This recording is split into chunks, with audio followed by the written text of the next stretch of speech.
ओम श्री सद्गुरु परमात्मने नमः। 23वां सर्ग। प्राणियों के पुण्य और पाप के बल से उत्कृष्ट अपनी चेष्टाओं द्वारा प्राणियों से कर्म करा रहे काल का वर्णन। श्री रामचंद्र जी ने कहा, ब्राह्मण, मेरी यह भोग्य वस्तु है, मैं इसका भोग करने वाला हूँ। ये भोग के उपकरण हैं। इस उपकरण से इस वस्तु को हस्तगत कर मैं चिरकाल तक इसका भोग करूँगा।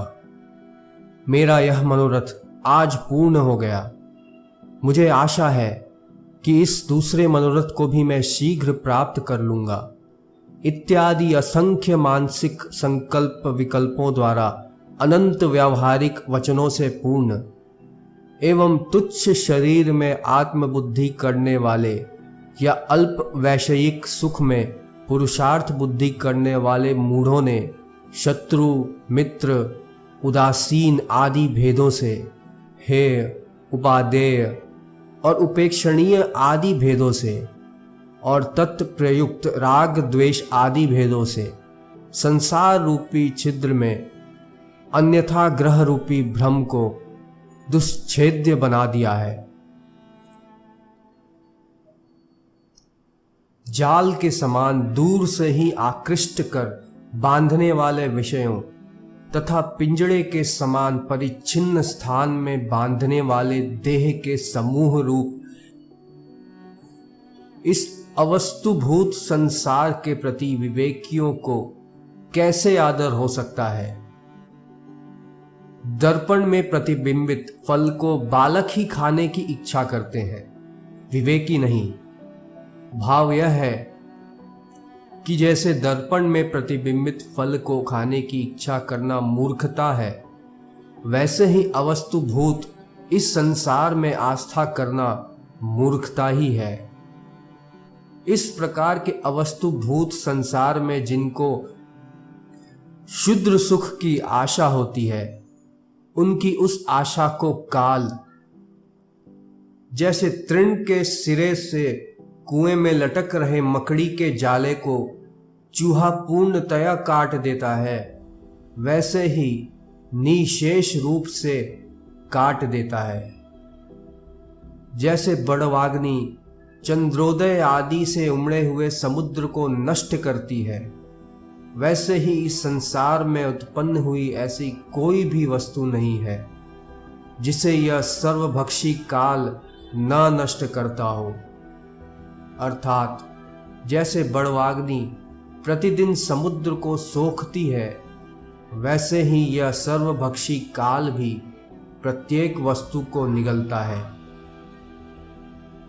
भयंकर रुद्र रूपी काल सर्वसाधारण रूप से इस संपूर्ण दृश्य प्रपंच को निगलने के लिए सदा उद्यत रहता है। असंख्य ब्रह्मांडों को अपने उदरस्थ करने के कारण सर्वात्मता को प्राप्त हुआ यह काल बल, बुद्धि और वैभव आदि से महान भूतों के लिए एक क्षण भर भी नहीं ठहरता, अर्थात सबको तुरंत नष्ट कर देता है। युग, वर्ण और कल्प नामक क्रियोपाधिक अर्थात क्रिया द्वारा प्राप्त रूपों से काल अंशतः ही प्रकट है। उसका वास्तविक रूप कोई नहीं देख सकता। वह संसार की संपूर्ण वस्तुओं को अपने वश में करके बैठा है। जैसे गरुड़ सांपों को निगल जाता है, वैसे ही काल भी जो अनुपम रूप से संपन्न थे, जो पुण्यात्मा थे और जो सुमेरु पर्वत के समान गौरवान्वित थे, उन्हें हड़प कर गया। यह काल बड़ा निर्दय, पत्थर के समान कठोर, बाघ आदि के समान क्रूर, आरे के तुल्य कर्कश, कृपण और अधम है। आज तक ऐसी कोई वस्तु नहीं देखी गई जिसे इस काल ने अपने गाल में ना समा लिया हो। इसका चित्त सदा निगलने में ही लगा रहता है। यह एक को निगलता हुआ दूसरे को निगलता है। असंख्य लोग इसकी उदरदरी में समा चुके हैं, पर यह ऐसा पेटू है कि इसे तृप्ति ही नहीं हुई, अर्थात अब भी यह अपने उसी स्वाभाविक वेग से जीवों को लगातार निगलता जा रहा है। जैसे इंद्रजालिक अपने विविध खेलों को आरंभ करता है, उसका अंत कर डालता है, उनको बिगाड़ देता है। कोई खाद्य पदार्थ बनाकर उसे खा जाता है और बर्बाद कर देता है, वैसे ही यह काल भी अपने विविध रूप वाले संसार रूपी नृत्य को आरंभ करता है, बंद कर देता है, बिगाड़ देता है, खा जाता है और नष्ट कर देता है। अर्थात धन संपत्ति आदि में जो कुछ भी हरण, नाश, व्यय आदि होते हैं, उन सब को हरण करता, नाश करता आदि के रूप से स्थित काल ही करता है, दूसरा नहीं। जैसे तोता दाड़िम के फल को तोड़कर उसके भीतर के बीजों को खा जाता है, वैसे ही यह काल भी इस जगत में व्याकृत अवस्था में स्थित भूतों को, अर्थात जरायुज, अंडज, स्वदेज और उद्भिज भेद से 4 प्रकार के प्राणियों को नाश द्वारा असत बनाकर तोड़ मरोड़ कर खा जाता है। शुभ और अशुभ अर्थात पुण्य और पाप रूप दांतों से मनुष्य रूपी पत्तों को छिन्न भिन्न करने वाला, अभिमान पूर्वक जनता के जीव समूह रूपी महाअरण्य में रहने वाला गज रूप यह काल बड़े जोर से चिंघाड़ता है। अर्थात जैसे महाअरण्य में रहने वाला और अपने दांतों से वृक्षों के पत्तों को छिन्न भिन्न करने वाला हाथी बड़े जोर से दहाड़ मारता है, वैसे ही पुण्य पाप रूपी अपने दांतों से प्राणियों को चबा डालने वाला और दर्पपूर्ण जनता के जीव समूह रूपी महाअरण्य का गज यह काल बड़े जोर से दहाड़ता है, करजता है। अपंचीकृत पंचभूतों से उत्पन्न ब्रह्मांड रूपी महान और देवता रूपी फलों से युक्त वृक्षों से पूर्ण, अर्थात ब्रह्म रूपी वन में अपंचीकृत पंचभूतों से उत्पन्न अनेक ब्रह्मांड ही महान वृक्ष हैं और देवता ही ब्रह्मांड रूपी महावृक्ष के फल हैं, और माइक जगत रूप से युक्त ब्रह्म रूपी महावन को, यहाँ पर दुस्तर होने के कारण ब्रह्म को महावन कहा गया है, पूर्ण रूप से आवृत करके ढक कर यह काल बैठा है। क्योंकि काल के उदर में ही सब वस्तुओं की उत्पत्ति, स्थिति और विनाश देखा जाता है, यह भाव है। यह काल रात्रि रूपी भंवरों से चारों ओर व्याप्त और दिन रूपी मंजरियों से शोभित वर्ष, कल्प अर्थात ब्रह्मा का दिन और काल रूपी लताएं बराबर बनाता रहता है, पर इसे कभी कुछ भी परिश्रम नहीं होता जिससे कि यह अपने व्यापार से विरत हो। मुनिवर, यह काल धूर्तों का सिरताज है, इसे कितना ही तोड़ो पर यह टूटता नहीं, जलाने पर जलता नहीं और दृश्य होने पर भी स्वरूप से नहीं दिखाई देता। इसकी धूर्तता की सीमा नहीं है। सर्वव्यापक यह काल मनोराज्य के अनुरूप है। जैसे मनोराज्य एक पलक में किसी वस्तु के स्वरूप को हूबहू खड़ा कर देता है और किसी को बिल्कुल विनष्ट कर डालता है, वैसे ही यह काल भी एक ही पलक में किसी वस्तु को सर्वांग पूर्ण बनाकर खड़ा कर देता है और किसी वस्तु को निशेष विनष्ट कर देता है। इसलिए इन दोनों में कोई अंतर नहीं है। यह काल अपने दुर्विलासों में विलास करने वाली प्राणियों के काष्ठ से ही परिपूर्ण हुई चेष्टा रूपी भार्या द्वारा भौतिक देह, इंद्रिय आदि द्रव्यों में तादात्म्याध्यास होने के कारण अपने वास्तविक स्वरूप को न जानने वाले जीव को स्वर्ग और नरक में घुमा रहा है। यह काल बड़ा पेटू है, इसको सदा अपने पेट भरने की ही चिंता रहती है। चाहे तिनका हो, चाहे धूली हो, चाहे इंद्र हो, चाहे सुमेरु हो, चाहे पत्ता हो, चाहे समुद्र हो, सभी को अपने अधीन करने के लिए, निगलने के लिए उद्यत रहता है। यह काल इतना क्रूर है, मानो संसार भर की क्रूरता इसी में कूट कूट कर भरी गई है। यह लोभी इतना है कि संसार भर की लुब्धता इसे अपना घर बनाए है। संपूर्ण दुर्भाग्यों का यह आधार है और दूसरा चपलता भी इसी में है, अर्थात यह सबसे अधिक क्रूर, बेजोड़ लोभी, नितांत अभागा और महाचपल है। जैसे बालक अपने आंगन में खेल के गेंदों को बार बार उछालता है, वैसे ही यह क्रूरतम काल खेल के अर्थात मन के बहलाव के लिए सूर्य और चंद्रमा को आदेश देकर आकाश में मानो खेलता है। प्रलय काल में यह काल सब प्राणियों को नष्ट कर और अपने शरीर को उनकी हड्डियों की मालाओं से पैर तक ढाक कर खूब शोभित होता है। प्रलय के समय निरंकुश चरित्र वाले इस काल के अंगों से निकले हुए वायुओं के विशाल सुमेरु पर्वत भुर्जपत्र के समान आकाश में फड़फड़ाता है, अर्थात चारों ओर से टूटने फूटने लगता है। बात यह है कि जैसे वायु से अति कोमल भुर्जपत्र फटकर नष्ट हो जाता है, वैसे ही इस निरंकुश शिरोमणि के शरीर से निर्गत वायुओं से विशालतम सुमेरु पर्वत आकाश में उड़कर विशीर्ण हो जाता है। यह काल रुद्र का रूप धारण कर महेंद्र का रूप धारण करता है, फिर ब्रह्मा का रूप धारण करता है, फिर इंद्र होता है और फिर कुबेर होता है और अंत में कुछ भी नहीं, अर्थात प्रलय में पर्यवसित हो जाता है। जैसे सदा परिपूर्ण सागर रात दिन अपने में अन्य तरंगों को धारण करता हुआ पहले की बड़ी बड़ी तरंगों को नीचे कर देता है, अर्थात अपने में विलीन कर देता है, वैसे ही तत्परता पूर्वक रात दिन अन्य नई नई सृष्टियों को करता हुआ यह काल पूर्व की अति दैदीप्यमान सृष्टियों को नष्ट कर देता है। यह काल महाकल्प रूपी वृक्षों से देवता, मनुष्य और राक्षस रूपी पके हुए फलों को गिरा रहा है।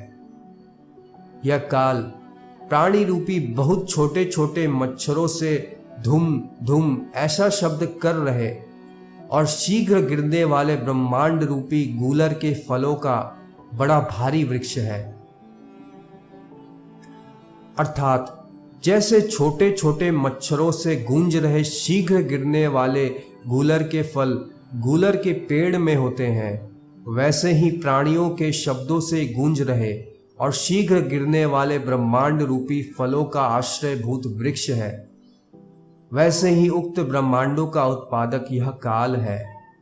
यह भाव है तत् तत् प्राणियों के शुभाशुभ क्रिया अर्थात पुण्य पाप रूप प्रियतमा से युक्त काल सबके अधिष्ठान भूत चित्रूप अर्थात चैतन्य रूप चांदनी के केवल सन्निधान से प्रकट हुई जगत की सत्ता रूपी कुमुदिनियों से प्राणियों की क्रिया रूप अपनी स्त्री अपने अद्वितीय स्वरूप को विनोदित करता है। विहार कौतुक से काल यापन ही विनोद है। यहाँ पर काल ही विहार करने वाला है। विहार करने वाला काल जिस काल का यापन करे ऐसा दूसरा काल प्रसिद्ध नहीं है, अतः स्व शरीर को ही विनोदित करता है, यह भाव है। जैसे महापर्वत हिमालय पृथ्वी में पूर्व और उत्तर की सीमा से शून्य प्रदेश में स्थित अपने शरीर का अवलंबन करके खड़ा है, वैसे ही यह काल भी अपरिच्छिन्न आदि अंत रहित ब्रह्म में प्रतिष्ठित अपने स्वरूप का अवलंबन करके स्थित है। यह काल कहीं पर रात्रि आदि काले पदार्थों में काले अंधकार के तुल्य श्यामल, कहीं पर दिन, चांदनी, मणि आदि प्रकाशमान पदार्थों में कांति से परिपूर्ण, और कहीं पर भंडार और भीत आदि में अंधकार और कांति से शून्य अपने कार्य को करता हुआ स्थित है। यह विलीन हुए असंख्य प्राणी पूर्ण संसारों के सारभूत और सबका आधार होने से अत्यंत भार से युक्त अपने स्वरूप से पृथ्वी के समान ऐसा स्थित है कि इसकी जड़ कभी भी हिल नहीं सकती। सैकड़ों महाकल्पों से न तो इसे खेद होता है, न प्रसन्नता होती है, न यह आता है न जाता है, न अस्त को प्राप्त होता है और न उदित होता है।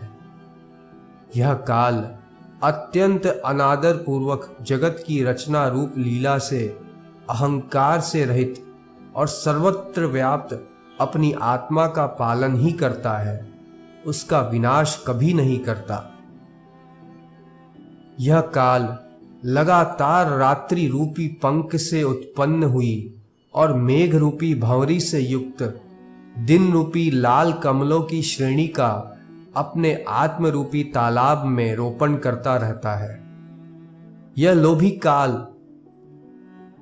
पुरानी सम्मार्जनी अर्थात बुहारी रूपी काली रात्रि को लेकर कनकाचल के अर्थात सुमेरु के चारों ओर उससे गिरे हुए आलोक रूपी सुवर्ण के कणों को बटोरता रहता है।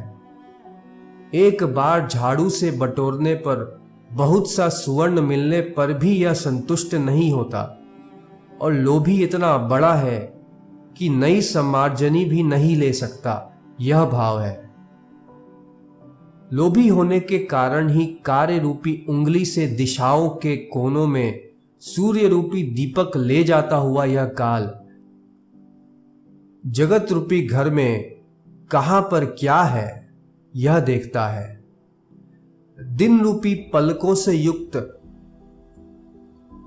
सूर्य रूपी नेत्र से यह बहुत अच्छी तरह पक गए हैं, यह देखकर जगत रूपी पुराने वन से यह लोकपाल रूपी फलों को तोड़कर खाता है। जगत रूपी पुराने फूस के झोपड़े में प्रमाद से इधर उधर गिरे हुए गुणवान जन रूपी मणियों को यह काल महान उदर वाले मृत्यु रूपी संदूक में क्रमशः डालता है। जो जन रूपी रत्नावली गुणों से अर्थात सूत्रों से अत्यंत पूर्ण हो जाती है, मानो अलंकार के लिए उसको अपने अवयव रूप सत्य, त्रेता आदि युगों में रखकर फिर उन्हें नष्ट कर देता है। यह चंचल काल बीच बीच में दिन रूपी हंसों से गुथी हुई तारा रूपी केसर से पूर्ण रात्रि रूपी नील कमलों की माला को 5 ऋतु रूपी अंगुलियों से युक्त वर्ष रूपी हाथ के प्रकोष्ठ में कंकण के समान नित्य धारण करता है। पर्वत, समुद्र, द्युलोक और पृथ्वी रूप 4 श्रृंग वाले जगत रूपी भेड़ों का हिंसक यह काल आकाश रूपी आंगन में बिखरे हुए तारा रूपी रक्त के बिंदुओं को भी देखकर प्रतिदिन उन्हें चाटता है। यह काल यौवन रूपी कमलिनी के लिए चंद्रमा रूप और आयु रूपी गज के लिए सिंह स्वरूप है।